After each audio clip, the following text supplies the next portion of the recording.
Welcome to the Slop Temple. We pray this video helps. You start by getting hardware and the app aligned. This saves time. Plug one Deco M4 into power near your modem and open the Deco app on your phone. Sign into or create a TP-Link ID because account sync simplifies management.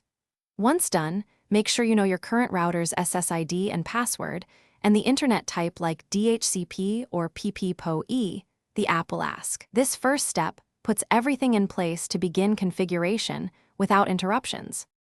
You'll now link Deco to the internet and set network parameters. Connect the Deco M4's Ethernet to your modem, then follow the app wizard to choose a network name and password. Pick WPA2 for security.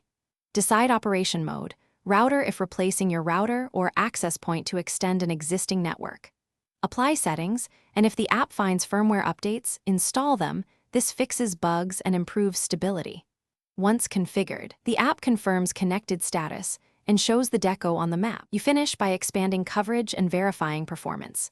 Place additional Deco M4 units roughly half to 2/3 distance from neighboring units. Avoid microwaves and thick masonry. Power them up and tap Add a Deco in the app. The app auto-pairs and shows green LED when successful. Once all units appear, walk through coverage zones to test throughput and roaming behavior. If a room has weak signal, move the nearest Deco a few feet closer. Troubleshooting tip: if pairing fails, reboot modem and Decos, then retry pairing. Thanks for watching. Consider subscribing if we helped you.